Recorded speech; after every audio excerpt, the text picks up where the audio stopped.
ታሪካችን የሚጀምረው እንደ ኢሮፒያን አቆጣጠር በ1980 ጆን የተባለ ሕፃን ልጅ ያስመለከተን ይጀምራል። ጆን ብዙ ጓደኞችን ማፍራት ይፈልጋል። ነገር ግን በአንዳንድ ችግሮች ጓደኛ ማፍራት አልቻለም። አንድ ቀንም ጆን ለገና ዋዜማ ብለው ቆንጆ አሻንጉሊት ይገዙለታል። ጆንም በተሰጠው ስጦታ በጣም ይደሰታል። ለአሻንጉሊቱም ቴድ ብሎ ስም ያወጣለታል። ምሽት ላይ ሲተኛም ጓደኛ ባይኖረውም ከዚህ በኋላ በአሻንጉሊቱ እንደሚዝናና እየተናገረ ይተኛል።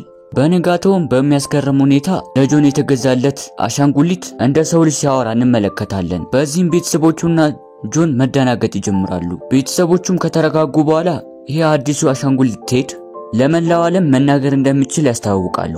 በዚህም አሻንጉሊቱ ቴድ በተለያዩ ሚዲያዎች እንዲሁም በብዙ ሰዎች እየታወቀ መጣ። ቴድም ከዚህ በኋላ ጆንን የልብ ጓደኛው እንደሚሆን ቃል ይገባለታል። ከዛ ጊዜ ጀምሮ ከብዙ ዓመታት በኋላም አብረው ሌሎች ጓደኛሞች እንደሚያደርጉት እነሱም አብረው ማድረግ ይጀምራሉ። አሻንጉሊቱ ቴድ ጆንን ምንም ድብርት እንዳይዘው አድርጎት እያዝናናው ነው። ፊልሙም ከ27 ዓመታት በኋላ ይወስደንና ጆንን ያስመለክተናል። ጆን አሁን ላይ አድጓል። ከቴድ ጋርም አብረው መኖር ጀምሯል። አብረው ምግብ እየተመገቡ እያወሩ ነበረ። በኋላም ጆን ስራ ስለረፈደበት ቴድ በመኪና ወደ ስራ ቦታው ይወስደዋል። በመስሪያ ቤት ውስጥም ጆን ተጠርቶ ስላረፈደ ይቆጣል። አሰሪውም ከዚህ በኋላ የሚያረፍድ ከሆነ ከስራ ሊያባረው እንደሚችል ይነግረዋል።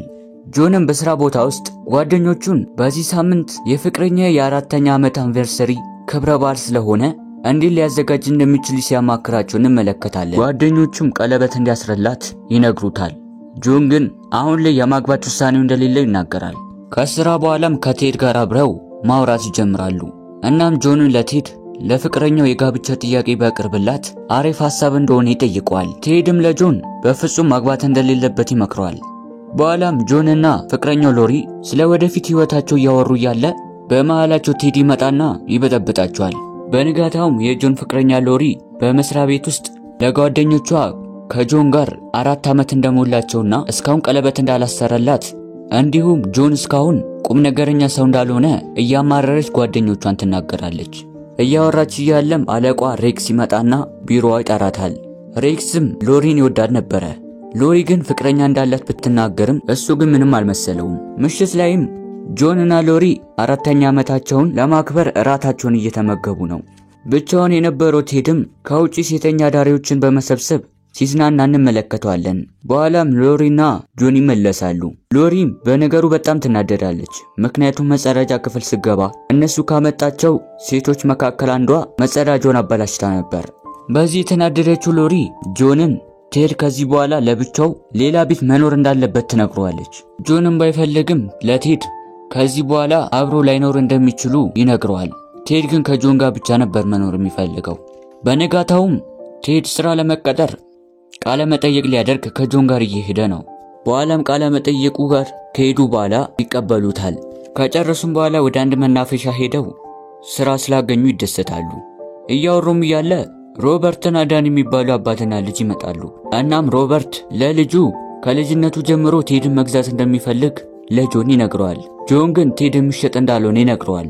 ሮበርትም ሐሳባቸውን ከቀየሩ እንዲደውሉላቸው ነግሯቸው ይሄዳሉ። ምሽት ላይም ለቴድ የሚሆን ቤት ያገኛሉ። ቴድም ብቻውን መኖር ቢያማርም አማራጭ አልነበረውም። ጆንም ወደ ቤት ከተመለሰ በኋላ ሮሊ ቴድን ከቤት ስላስወጣው ታመሰግኗለች።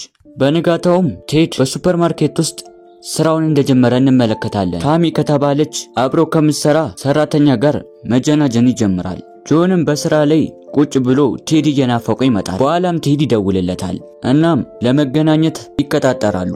ከተገናኙም በኋላ አብረው መዝናናትና መጠጣት ይጀምራሉ። ቴድም ወደ ሱፐርማርኬቱ ሲመለስ ሮበርት በሱፐርማርኬቱ ሲያንጃብብ ያየዋል።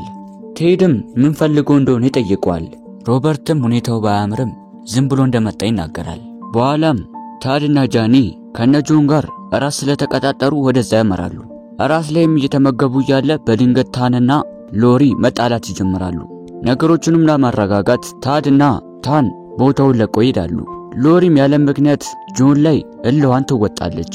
እናም ከታድ ጋር ያለውን ግንኙነት እስከ መጨረሻ እንዲያቆምና እነሱ ያላቸውን ግንኙነት ለማጠናከር እንዲሞክር ትነግረዋለች። አንድ ቀንም የሎሪ አለቃ አንድ ፓርቲ አዘጋጅቶ ይጠራቸዋል። እነሱም በዝግጅቱ ላይ ይታደሙና የሎሪ አለቃ ሎሪን በተለየ መልኩ ያወራታል።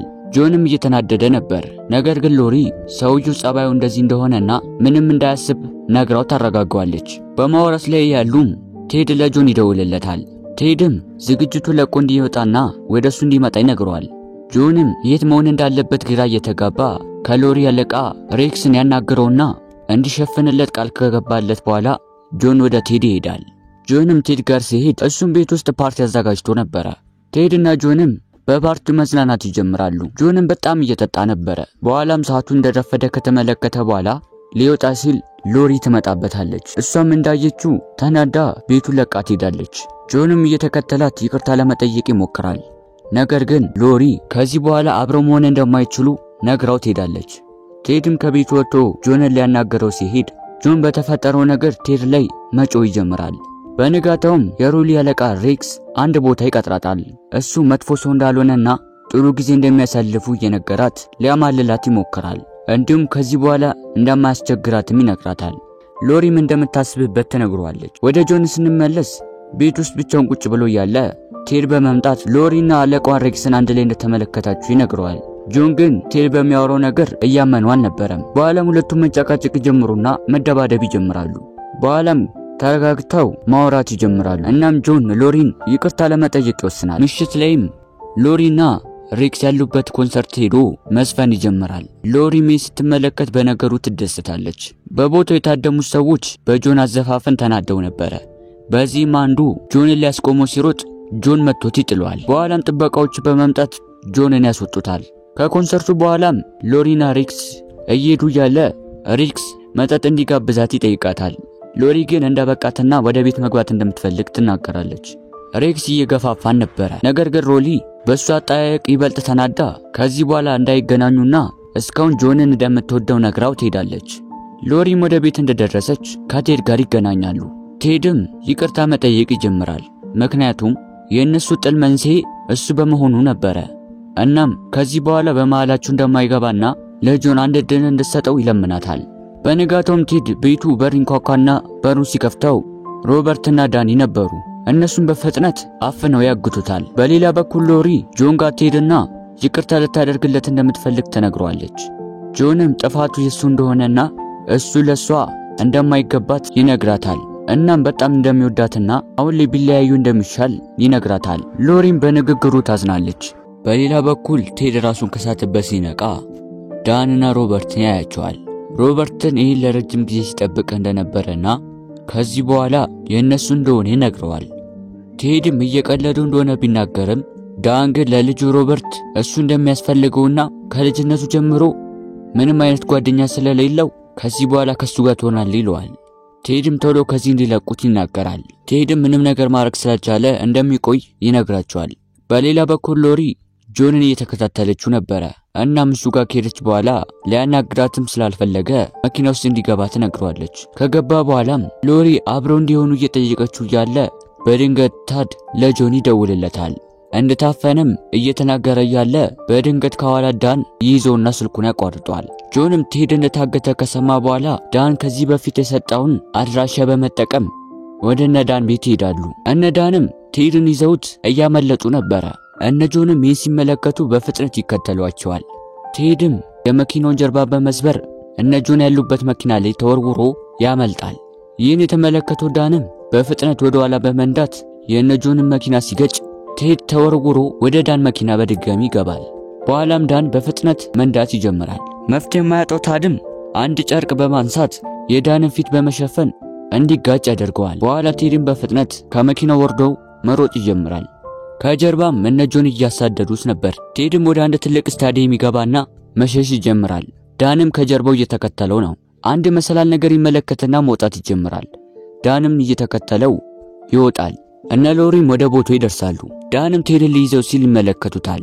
ዳንም እንደምንም ከወጣ በኋላ የቴድን እግር ይዟል።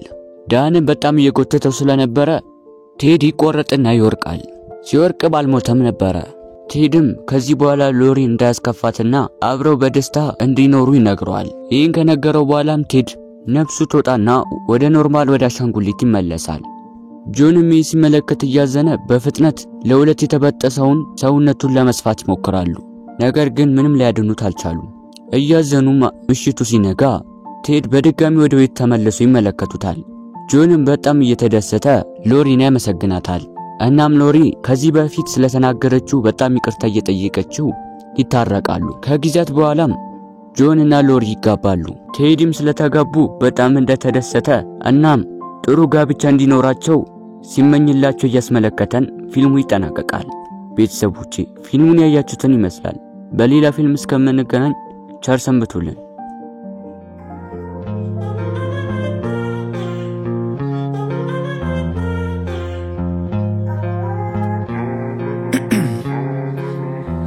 In my veins, I've been driving this train, years in this lane, there's no stopping this flame, 'cause